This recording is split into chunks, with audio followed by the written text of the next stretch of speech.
hands-on talk. Truly, it's been a long time and we have missed you so much. But we thank God for this new year.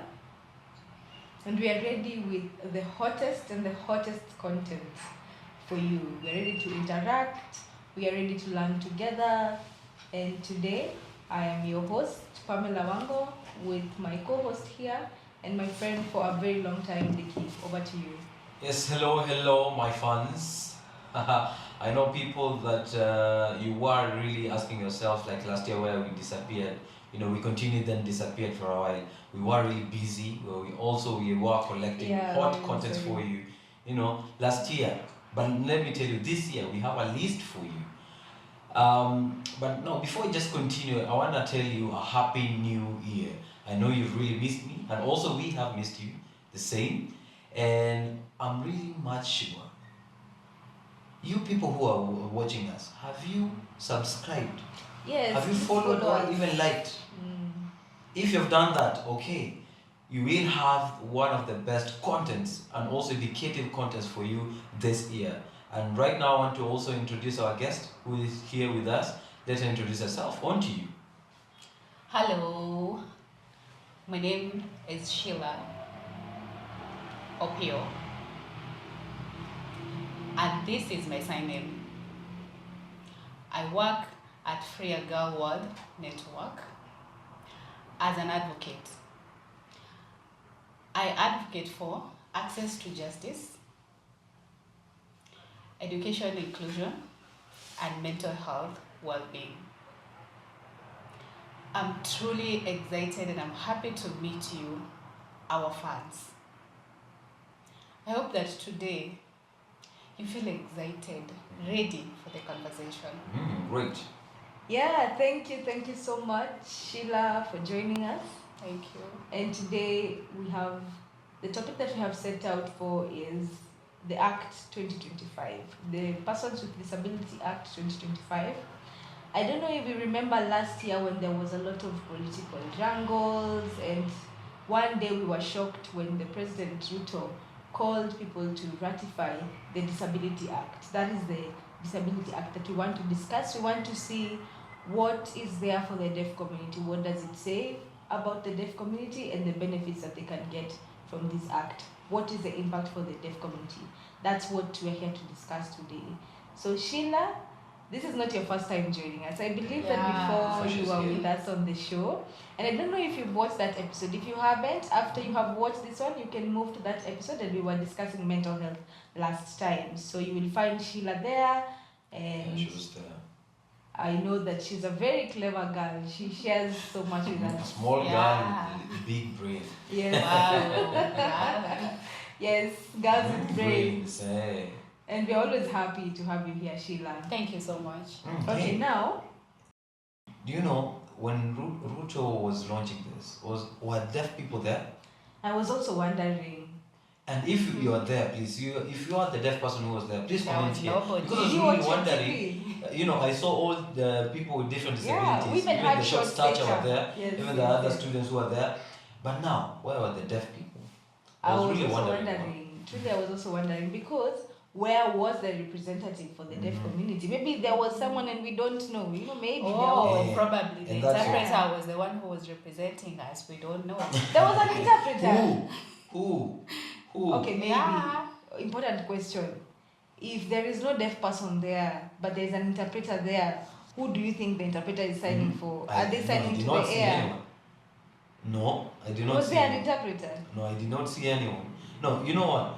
Even that time, they did not show any interpreter. Yes, I didn't see one. I never saw any interpreter. And that is why now I've decided today to bring this content to you. Because I know that you deaf were left behind. From way back, that is what you've experienced. Even Sheila is here to explain to you and to explain in depth. And that we are going to selectively. So we are not going to elongate this until maybe we arrive at 1 year. So we're going just to select the important points for you. Because Sheila here has experience on that part. And also Pam here has also experience. And also me on my same. So we are going to just watch. If you don't understand, feel free to comment down here. Yeah, you can also ask and talk to us. Also, please don't forget to comment, because as Nikki has said, that if you comment, then this gives us a reason to have more content for you, and we will definitely read and make sure that we improve on the comment, show. please. Yes, Comment. yes. Feel free to comment. And this act was launched in May last year, 2025, on the 27th. That was when this act was launched. Now we want to start discussing this act. So there are three important or key things we will be discussing: access to information, access to Yes, justice, access to justice. and access to employment. Those are the three Yeah. things that we will be discussing today. So now we will start with access to information. And if you've read the act, it talks about the government or the national government having a responsibility to ensure that they have set a minimum standard for access to communication and information for people with disability. Now, access to communication and information mostly affects or impacts the deaf community. Now, I want us to discuss this. What do you think this minimum standard is? When we're talking about a minimum standard, what does it mean? What do we want to see in Yes. the minimum standard? On to you, Over to you, Sheila. Sheila, what do you think? Can you start? Okay. In my own opinion, what minimum standards mean is in a situation where a person with disability need full accessibility, also full access to information. So the minimum standard means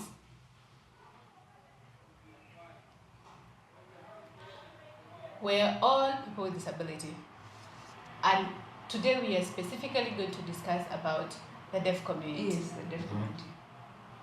And see the perspective. So this comes in as a reasonable accommodation. And how does this happen? Anytime the government institution, when they hear we want a reasonable accommodation, they feel like, let's employ an interpreter, which is not enough. So reasonable accommodation for deaf to feel they have, there's fully accessibility. You should not confuse between reasonable accommodation and access to information. So what I want to say is, in my own perspective, that just employing an interpreter, that is not enough. Yeah, that's right. You do not know how me as a deaf person wants to access the information. Yes. Most of the time I find that we may not understand all interpreters. At times you feel an interpreter is there, but I can't understand sign exact English. Some of the deaf community, they don't understand sign exact English, and they feel, yeah, Kenya Sign Language it is. So everyone has their own specifics. So reasonable, the minimum standard means that me as a deaf person, I feel comfortable and fully. Okay, so on what you were saying, Sheila, you say that people always march stranded and then they employ an interpreter. So that different context. Now, what about caption? You know, Yeah, caption. yes, some always feel like whenever they talk and there's caption there, it's accessible. It's like accessible to the deaf community. Is that right? Okay, what I think, my opinion is that sign language interpreter and captioning are both important. I think they should complement each other. For example, you remember when we had the COVID-19 pandemic, and we had news every day. We had a sign language interpreter, but we did not have captions at that time. And there were so many new words related to COVID, medical terms that were new. And at that time, you know that the interpreter does not have the sign words for that, so they would get stuck. Yeah. If we had a sign language interpreter accompanied with captioning, then I can be able to sit and watch and get the information 100%. Yes. So we must understand that when we are translating languages, for example, if you're translating English to Swahili or English to Kenyan Sign Language, in translation, some words get lost. We get some words lost in translation. We can try our best, but sign language is the vocabulary enough That's a question we need to ask ourselves. Sometimes we don't have enough signs. If sign language is the most accessible way, I agree with that. And signing is very important, and a sign language interpreter is very important. But the most accessible way is a sign language interpreter accompanied with captioning to ensure that information is reached, or 100% of the information is achieved. That's the best way. And also we know that there's one story that I got from you about COVID-19, and I know that many organizations think that like someone, when during that time when they saw someone spelling ABCD, they felt like this person is a qualified person, and so this person has many errors, but this person, does this person provide accessibility to communication? No, this is like ignorance, not caring about the deaf people. Now what we need, when you employ even an interpreter, employ someone who is much qualified in that specific situation or context. Now, for example, if someone needs to interpret for help, let him specify on that, not moving around to many other different places. But now, having a deaf person and an interpreter being employed, that is great. But now, we also do get to remember that we have sign variations, right? Yeah, true. Yeah, we have an interpreter who maybe went and learned under a different teacher. There's sign variation, right? Yes. But now with the caption itself, it will help to compare. Do you think that like all deaf people are zero-minded? No. No, many of them. These people are learned and they're really brilliant. So whenever they see a new sign, the captions will step in to help them understand what this person is really talking about. So having both of this will really help also many deaf people when it comes to communication access. Also, with what Pam has already said about full accessibility, having an interpreter and captioning is good, because you find that there are some deaf people in our community. And most of the time we get information quite late because we have not really achieved. So in a Free Girl Network program, well, when we talk about access to information, let's say, for example, when the government is doing some information, maybe they want to share some information.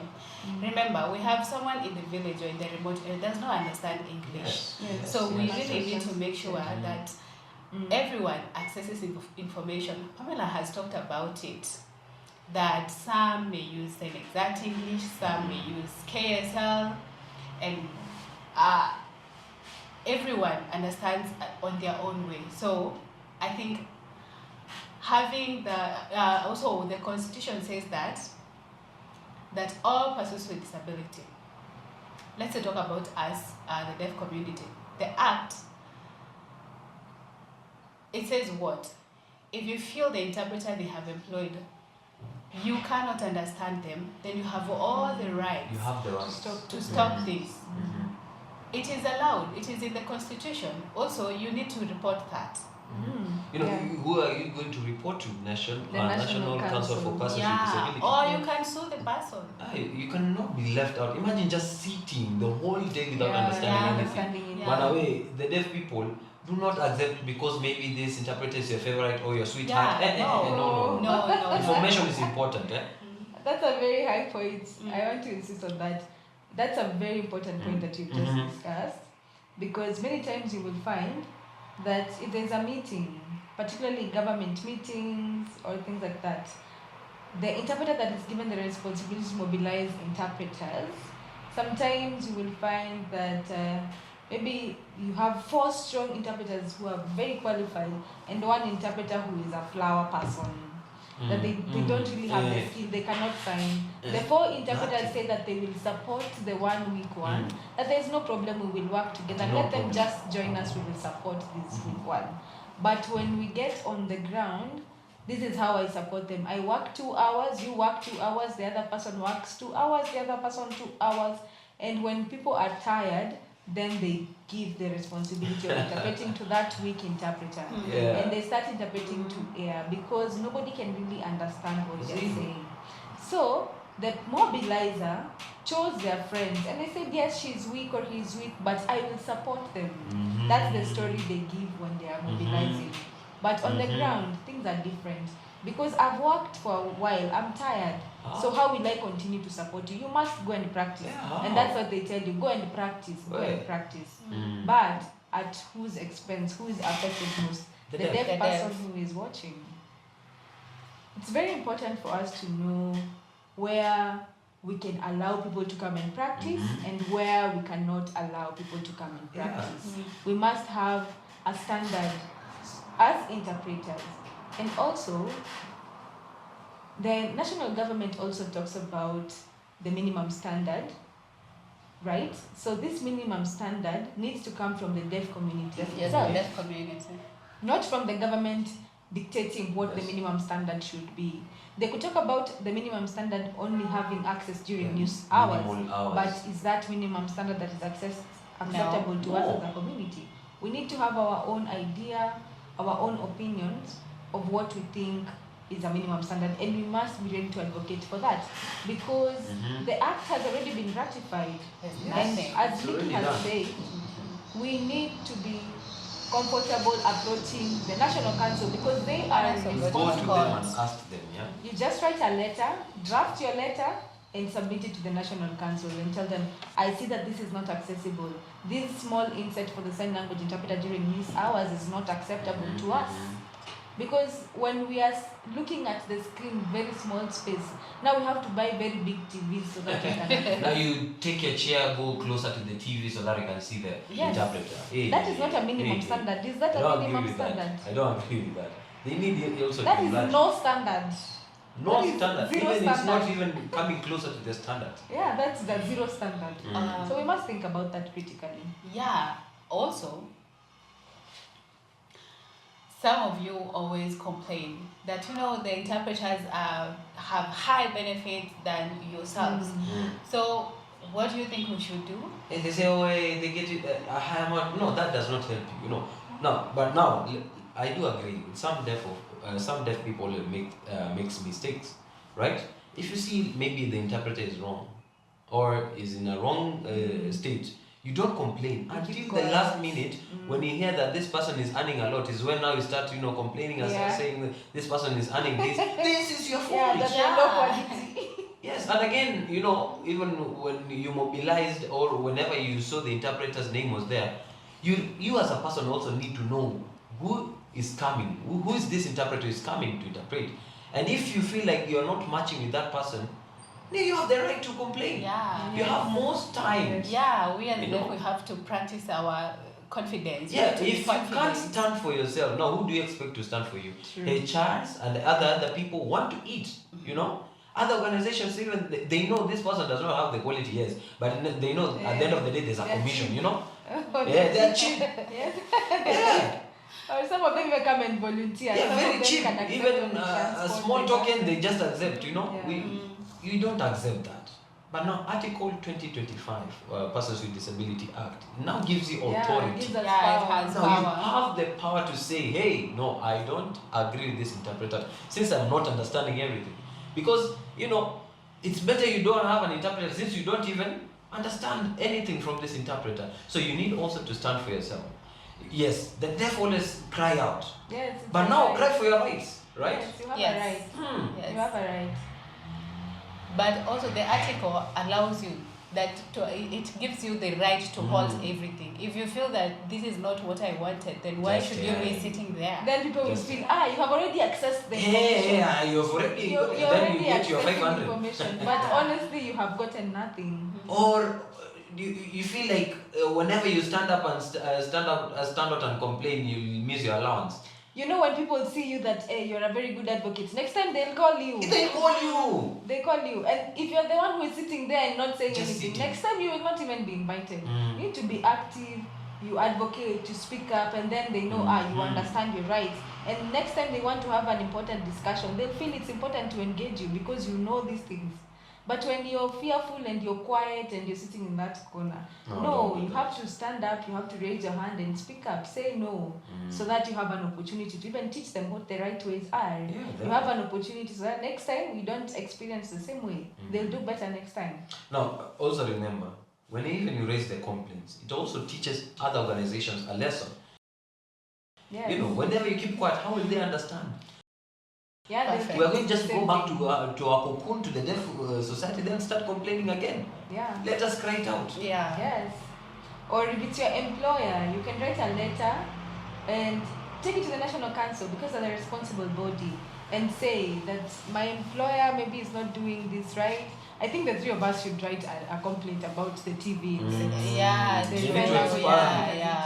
size of the interpreter. Because we are telling you to go and complain. We also need to stand up. Yeah, we need to work, right? So the three of us will work on it and we will give you feedback later about how that process went. But the three of us will take that as action point number 1. You have to complain about the sign language interpreter inside on TV. It has to be increased. But Pam, I really wonder. Now, the small size, the grid of the interpreter, don't they feel like the deaf people are important? No, I think it's that they don't want to share their beauty. You know, they feel I've done a lot of makeup, I'm looking so nice. I want people to see me very clearly. And you know, if we share the space, no, people will not see me very well. I want you to see me very well. You know, I'm looking so nice. Media, I think that's the problem. Media, we might come for you soon. And at the same time, we are complaining about the insects, but not just the insect, but adding captions as well to programming. Yes. Okay, so maybe we can move on to the next topic, and we're going to be discussing access to employment. Yes, employment. You know, many deaf people always cry out and ask me, you know, I don't have a job, I've tried looking for a job, I've never gotten a job, I'm oppressed. But now, this is the topic, the content for you. Yes. So Act 2025, what does it say about access to employment? Sheila? Why you always asking me? Sheila. You are our special guest. You are our special guest. Yeah, special guest, Bwana, you know? Special guest. Okay. I agree with you. Let us continue. The 2025 Act, it clearly talks about the employment, and it stipulates that everyone has right to employment, public and private sector. And every organization must employ 5% of persons with disability. Also, you're the deaf community, you have right to get a job. You've heard. But you know, you should not go and bang the door and say that, hey, I need to be working here. No. They have just credentials. Type whatever you need to do, apply whatever is needed, the requirements, go apply. Then go there humbly and request for the opportunity. Don't go there vigorously and just say, hey, the government says that you need to give me a job. You know, you're going to give us a big shame, you know? No, please don't shame us, alright? They have processes. We have processes, yes. I know you're qualified. You have seen a vacancy and you feel that I have the skills, then please just go apply and submit your credentials. So, you know, like the 5%, what does it simply mean? You know, there are some organizations that always, you know, inquire for people to apply for a certain job opportunity. And, you know, when even you apply, we have maybe, for example, it's more than 20 staffs who are needed. We also need to have even deaf people in the staff numbers. Yeah. You know, and remember, whenever we're bringing them to work, number one thing that we need, accessibility to information. Yes. So I'm encouraging you, deaf people, to just be on alert. Because I know we have heard many people crying that they don't have jobs. Some have lost their jobs. You know, some organizations have employed are afraid of even employing a deaf person. They feel like whenever they employ a deaf person, they need also to bring an interpreter. Now, organizations, please, I hope that this content or this topic will assist you to at least understand what 5% means, right? Yes, and to even open our mind. Maybe Pam, can you explain further about this 5%? Sure.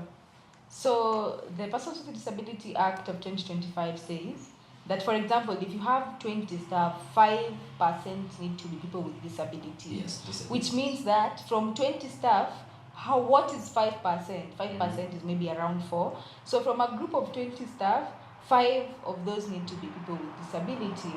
So see in your company, if you have 100 staff, how many staff are with disability. If there are 0, then that's an opportunity for you to approach your boss. Yes. Don't go complaining and shouting.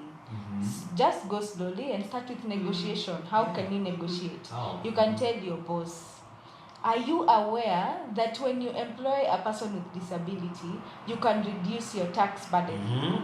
And of course, your boss will be interested to know, which means that I will pay KRA less money, and you'll tell them yes. If you employ one person with disability, it allows you 25% reduction on your taxable income. Okay, now let's learn some tax language. What is taxable income? Taxable income, before you work in I used to work in KRA. Yes. And it's a very important thing. Before, people advocated for KRA to employ sign language interpreters and access to information, and they were able to do that. And congratulations on that part. Of course, there are some gaps, but that's a story for another day. Yes. So back to taxable income. What is taxable income? For example, if your salary is 80,000 shillings, from these 80,000 shillings, you must pay for health insurance. Is it NHIF or SHA? What name are we using right now? So you must pay for that. Maybe you pay 1,000 shillings, for example. So 1,000 shillings are already paid for health insurance. You pay maybe, let's say, 1,000 shillings for NSSF. So that's already been taken. And then maybe you pay housing levy. Maybe let's take an example of 1,000. So from the 80,000 that's your salary, you've given 1,000 for health, 1,000 for NSSF, 1,000 for the housing levy. So now you have a balance of 77,000 shillings, right? So this 77,000 is what is called the taxable income, because when KRA is doing the math and they want to know how much money you will pay for tax, they will calculate using that 77,000. So if your boss employs someone with a disability, if the person should receive a salary of 80,000, so 25% of their taxable income, how much is it? That money will be given back to them by KRA. They will not pay that 25%. And the reason they will not pay is because they have employed a person with disability. And that's an advantage or a disadvantage for our employer. It's an advantage. So when you're approaching your boss, explain to them very clearly the benefits of employing people with disability. If they can have maybe 4 or 5 staff with disability, everybody 25% reduction, 25% reduction. That's a very huge discount, and it's a benefit for your employer. And also, after they have maybe employed a person with disability, and then you realize, for example, there is no ramp, and you have a physical disability and you need to use your wheelchair, you go back to your boss and you approach them, and then you tell them, do you know if you were to construct a ramp, KRA will again reduce your tax. So it motivates your boss to pay for that, because now they will not be paying from their own pocket, but they will demand that money back from KRA. And how much money are they getting back? 50% of what they used to make that ramp. You see, so it's a benefit for you, it's also a benefit for your employer. Or if you need a sign language interpreter, just do the same thing. Go and tell your boss, I need a sign language interpreter. For example, if you have a general staff meeting that's happening where you need to access information, for example, if you have monthly meetings at your job, you can advocate with your employer and tell them, just pay for a sign language interpreter. Then, when the accountant is doing the finances for the organization, then they will get cash back for the reasonable accommodation. So this will make your boss feel like, now I'm not employing an interpreter and at the same time employing you. So it motivates them. Many private institutions or public institutions, you can employ people with disability, and I hope this is clear. In addition to what Pam has said, when we're talking about employment, remember, it's about inclusion. Anytime you're employing a person with disability, please do not think about the caregiver first. You need to think about the person with disability. It's the first priority, and then we can talk about the interpreter later. Let's hope most of you, those people who think like these people are going to come like in pairs, like an interpreter with a deaf person. No. Employ first a deaf person. Let them work. Then when they need an interpreter, that is when now you call an interpreter. please, to other organizations also, hope you also do understand this. Even what Pam has just explained. You see, you have benefits and A lot of incentives. benefits, yes. You know, I'm really wondering, why are you people, feeling afraid of doing that? I think maybe the fear is how will I communicate with you. I think it's mostly an attitudinal barrier. How will I communicate with a person with disability? I think there's that fear and also an attitudinal That's barrier. an attitude. The problem is that many people don't realize that when you employ a person with disability, it adds more value to your organization. Yes, because they bring a different perspective, they bring a different life experience, and it adds value. If we are all the same, where is the value addition? There is no value addition. But I do hope that even, what we have seen in this article, it does not only benefits the deaf people, it also benefits the organization. So the employers that we have here, hopefully moving forward, maybe you're going to have the concerns and even employ more deaf people, right? Please, yes. Right? And also advocate with your employer. Don't just wait for the boss that they will employ people with disabilities. No, approach them, have a discussion with them and teach them. Maybe you'll be shocked to realize that the employer will actually employ people with disabilities. Or do you employers want to eat alone? I know. If you know this person does not have a job, maybe help this person to approach your employer. Tell them that even when you employ this person, you'll get incentives. Because you're deaf and you don't want another deaf person to be there. Do you want just to be by yourself? Maybe you want to feel special. I'm the only deaf person here. I'm special. This feeling, one. Yes. Okay, so on the last topic that we're going to be discussing is access to justice. Sheila, you have the honors. Advocate, she says, I'm advocating for justice. Yeah. Our guest here. Yeah. But no. Do not forget. Our little girl here. She has learned about law. And I've seen little people when it comes to the deaf society, learning about law. Like, tell me how is it? How did now you I'm study even law? curious. How did you even join law school? Did the interpreter know the language of law? Did Or she how interpret very well? Yeah, I have. How did you even manage to go there? All right. In my case, I will not be very long, but I want to be very brief. Yeah. Previously, I wanted to become a model. Okay. And I finished the diploma, the certificate, and then went to diploma. So after I completed the certificate, I did not graduate immediately. So I later joined the network now. Okay. So that's where I got the motivation to join law. And how did this happen? I know when you focus mostly and you learn things, there's some value that comes with it. So in this society, we know that sometimes we are left behind. There's no one to voice for us. So what we do is we focus in local, national, and international. So as we progressed,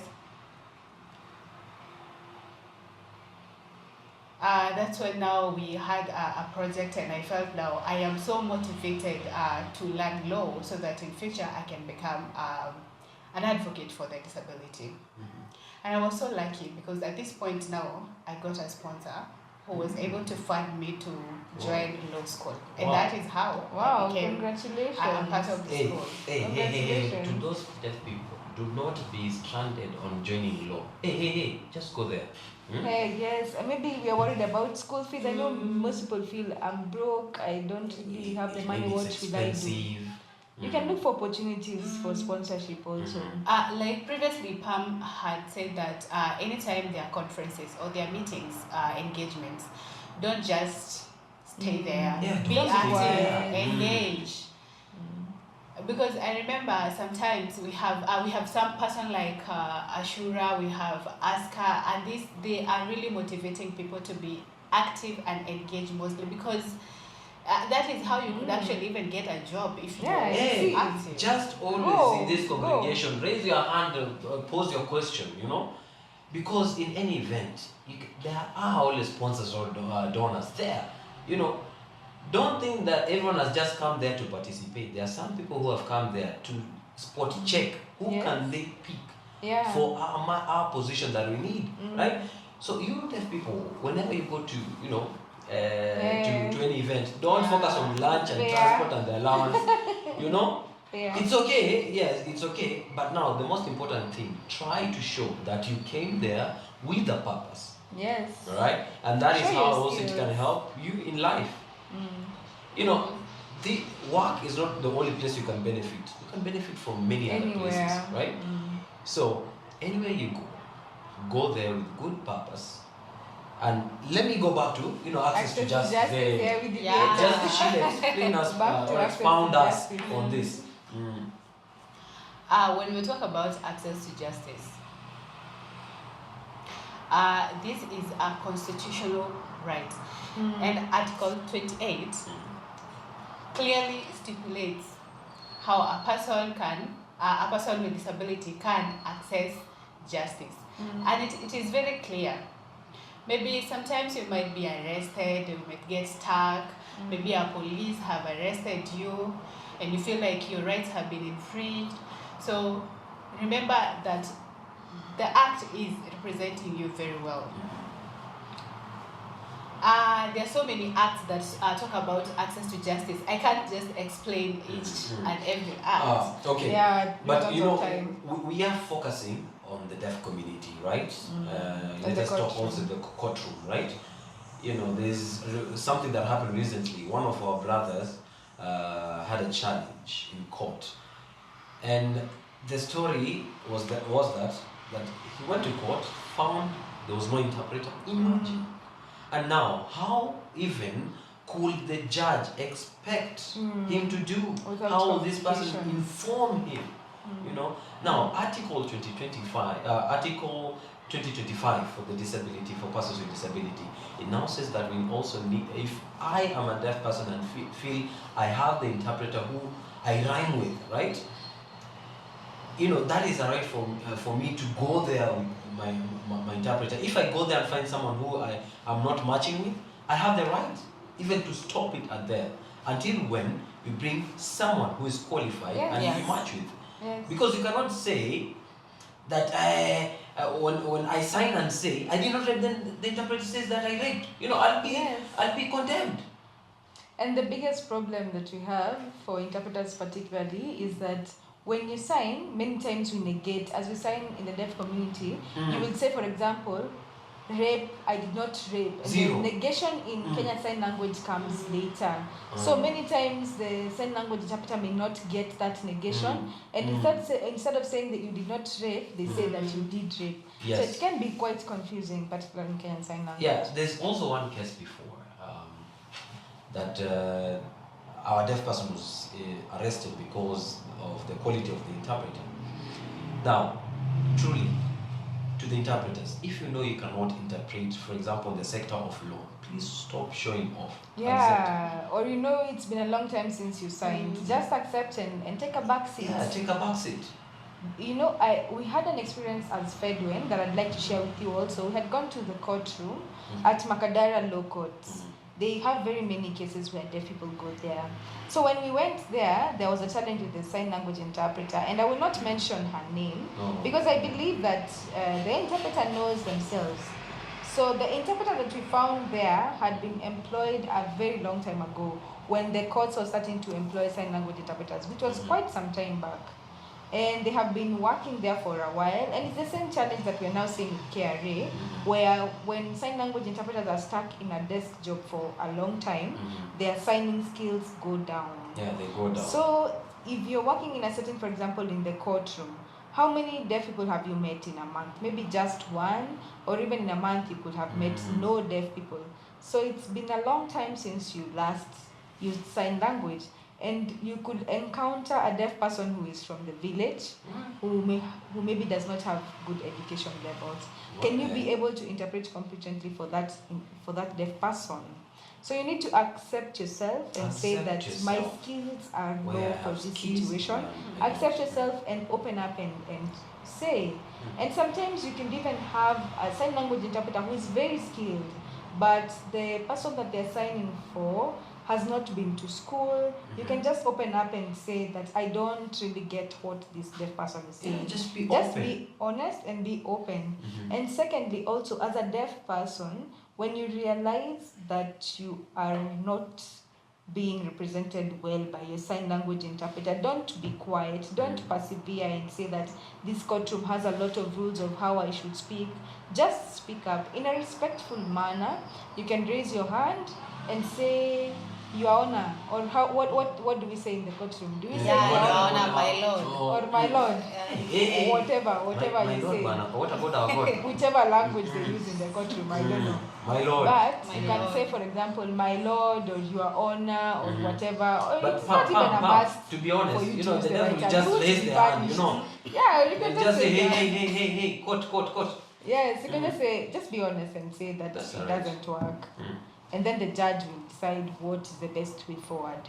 But the best thing for you is to just open up and say that Yeah, you're and also not represented. there's another story. Let me be honest. I'll not mention the person, but there's one lady, an interpreter, who did her basic, when it comes to interpretation of sign language. Now, when it comes to a church setting, she was very good. Whenever it came to songs, she was very good at that. But now, there's a time we had an event where we were talking about a law, right? We were planning to, send a law, and we were planning on the KSL bill. Yes, you heard about it. Yes, so people were there. So we had, people came, we also had other interpreters there. And this girl said that, yes, I want to start.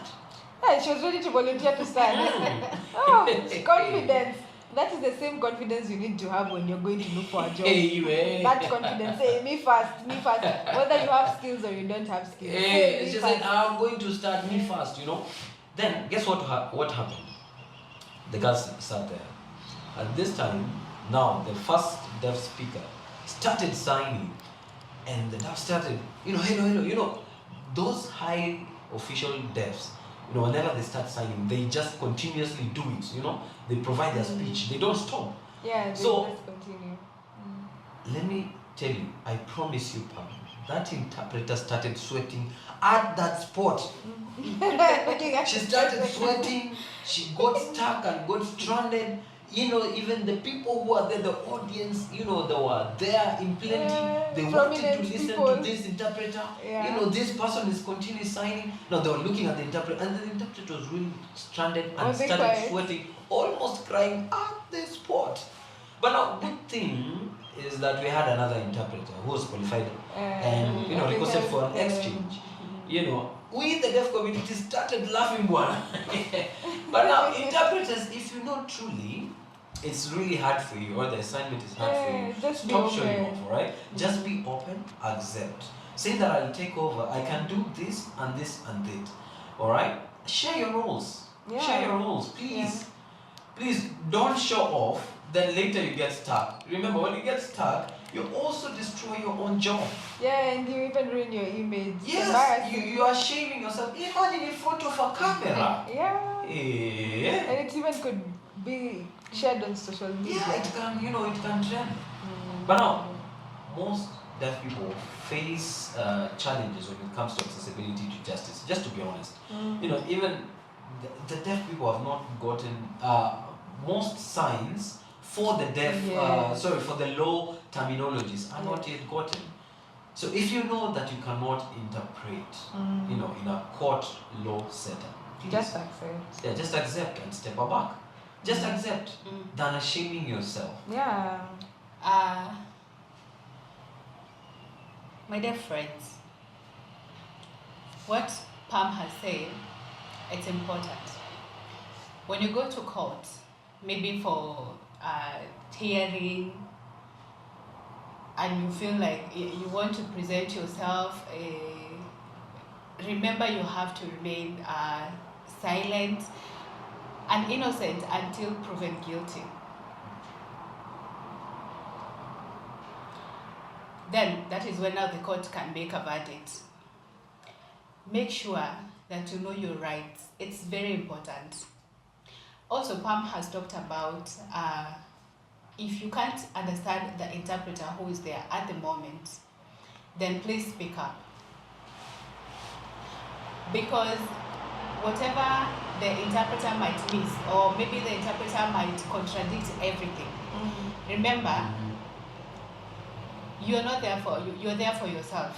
Yes. And the court might rule you different, and they will not even ask you about it. Also, Liki has said that yes, the law allows you to have your own interpreter who you understand clear. In the Constitution of 2010, section number 1B, it talks about a deaf person has a right to have their own interpreter. If you feel the interpreter who's here, I can't understand him or her, then please, it is important to get your own interpreter. Are we clear? Oh, the court has just given me this interpreter. Oh, imagine you're going to be arrested for life. Who will you cry to? You know, you have the right to say that, now, this interpreter, I don't get to understand him all the time. And when you're arrested, your interpreter is sleeping. Relax, stretching. At home. But you're eating githeri, every day. You But don't stand open for up yourself, and speak up. But now, I'm really surprised that we have many advantages in this law. Right? And the Act of 2025 is really strong. And remember, if you try and you're not able to get any results, there is an institution that is responsible for this. Just draft a letter very fast and take it to the National Council. Maybe you've tried to tell the courtroom, I don't like this interpreter, we don't understand one another, and they have refused to give you an exchange. Just write a complaint, take it to the National Council, and they take it up from there. Something else. Article 49, I talk about when you are arrested. In Kenya, police are not our friends. So also I know it happens the same with the hearing fraternity. Yeah. And it is the same with us, the deaf community. Number one, you need to make sure that you know the law very clear. For example, you are arrested. Do not accept, just do not ignore just to be arrested by the police without any information. Please avoid that. Remember, you have the right to remain silent because they could use that in the court. Yes. Don't accept. Don't. So never accept. What do you mean? When you're arrested, you have the right to say, hey, what's my wrong? Do not just be humble enough and say, hey, just ask for the reason as why you're being arrested. Me? Am I a robber? Any proof? But don't say that. They just caught me. Wait, just wait. I'm talking about not the starting the altercation or something, or you start to remember at this moment when you're communicating, be very careful because they could use that information. Sometimes they are recording. They have secret records, a secret recorder. So what the law says is, when the police arrest you, within 24 hours before you are taken to the court, you have to remain silent. You have to remain silent. Now, when you're brought in the court during the hearing, that's why now they can do the assessment and believe it, and decide whether it is true. So, when you are with the police, remember to be very careful. Just ask what you are arrested for. That's enough. But I have the right to know before they take me to jail. That's true. They will have to explain, we are arresting you for this reason. It's very important. That's why you need information. I agree. But don't start the No, but I'm not saying that we argue or what. But I'm saying I cannot just stay there. But because if I just stay quiet, the police will think that I'm hearing, right? Yeah. And another concern that people have is that if the police arrest me and they put my hands at the back, how will I communicate? How will I sound? If they handcuff me at the back. Yeah, that's true. How do I communicate? But Pam, just to be honest, it ever happened to me. Your hands were at the back. Are you I was talking? caught, but it was really tough. Even that time, even the police were doubting me that if I was deaf. Mostly if you can Even I speak cannot actually. see. If you can speak, if you're a deaf person who can speak, they will That's ask you. it. You are deaf but you're talking. They think that How? you're pretending that you are able to talk. How? Yeah, it would be hard. It would be But no, hard for them to believe. To all police, not every deaf person is also dumb or does not have the ability to speak. Yeah, we need to Some create awareness. have the ability to utter words, right? So you must understand. So if you feel like the points that you are missing out, please feel free Yeah. to comment. Comment. If you have questions, if You're you have something welcome. to add, we will be very much happy. And also, if you have something to add for us, you need us to, you want to add, we can invite you even next time, right? Or if you have a story that you'd like to share, maybe one time it happened that you were taken to court. How did you handle the situation? We are ready to hear the story. We're ready. We're ready to learn from you and hear from your experience. You're saying this to him. Yeah, there's this on the front. Yeah, we will be ready to No, I'm see. using my eyes and my ears. Yeah, One that's eye, correct one for ear. the hearing community. It's clear. Great. Alright. Okay, I'm ready to close the show. Maybe we can hear last comments from you. Yeah, let's Maybe you start can with start. you. Let's Ah, start with you. okay. You want to start with me? Okay. So, the Persons with Disability Act of 2025 has a lot of opportunities for the deaf community, but only if we use that act. Yes. If we just read it and file it the way we file all the other documents that we come up with and forget about it, then it doesn't benefit us. We need to be aware, we need to be woke, we need to want to know what is in the act. It's not a must for you to read everything fully, A to Z. It's not a must, but you can try and just skim through it, see areas that benefit you or areas which concern you, then learn about those. Educate yourself so that you're aware. And if it happens that you find yourself in a situation, then you're able to defend yourself well. Great. All right. Okay. Okay. Now, if we compare, for example, the disability law that was there in 2023 and the one which has been ratified, there's medical empowerment and what. But now the new law provides empowerment in different areas. Please, I encourage you to go and read it. If you don't understand it, please feel free to approach us and we will be ready to help you and happy to help you. Or any person who understands the law. All right? Knowing your right is really important, and not knowing about your right and thinking that everyone has the same right. Deaf and other disabled people have two rights. The general rights and the ones for disabled people or disability. So now you should know where I should stand, where I should not stand, right? There are even rights of your own family. If something happens to your family, or something happens within your family, you know what to do moving forward. If something has happened, then you go and report to the chief. Everything will start go to the complaining. chief. Everything is the chief. Then start blaming, the chief is not helping me, these people are not helping me. But now, maybe even you reported to the wrong institution or organization. Now you should learn, if this happens to me, where should I report it to? This will help you, and also encourage the deaf people. Please participate also in this in the society and also in the social media. And this is not an information for the hearing people alone, right?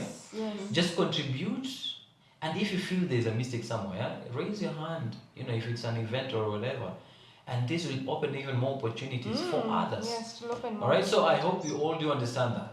On to you. Perfect. All right. It has been amazing. Leke has said it.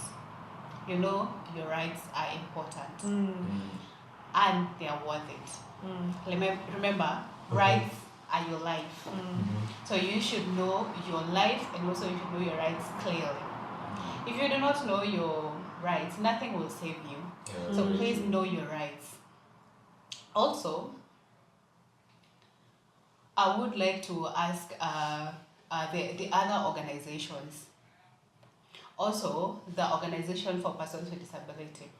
Please let's use this opportunity to make sure that we implement the Persons with Disability Act of 2025 because it will benefit most of persons with disability life.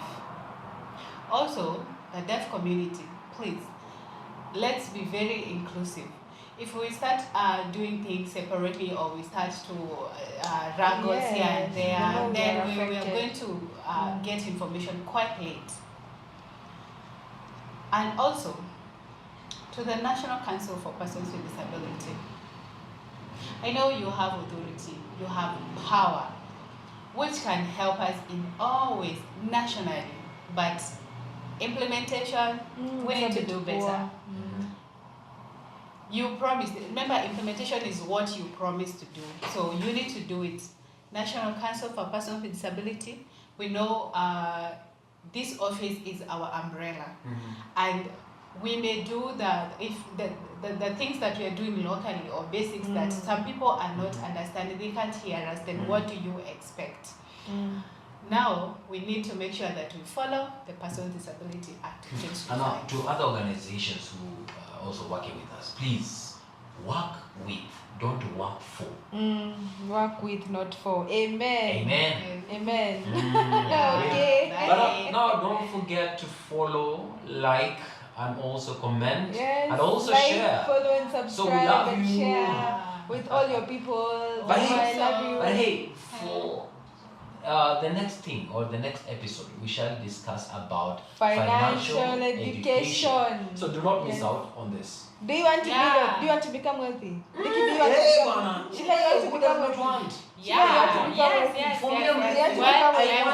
I also want to become wealthy. We all want to become wealthy. If you want to become wealthy, join us and we learn together how to build wealth. Perfect. Yeah, there's something. Great. Also, there's something that I forgot to say. Personally, I am a host of a podcast dubbed Beyond Me. This is where we have awareness about the article in depth, the Persons with Disability Act 2025 in depth, and also we talk about matters courts. This is where you can get information. So please join via YouTube and enjoy. If you want this technical thing. She has done the all disability law. But for us, it focuses just on the deaf. For us, it's specific for the deaf community. And I also believe, Sheila, that you explain in depth about the Persons with Disability Act of 2025 on her podcast. Is it on YouTube? Yes, on her podcast on YouTube. They even have a lawyer. You know, those lawyers, learned friends. They have a lawyer. They invited a lawyer on her podcast. So if you want to know more about the Persons with Disability Act of 2025, you can check her platform, watch, and learn some more. Perfect. Great. We love you. Love you. See you in the next episode.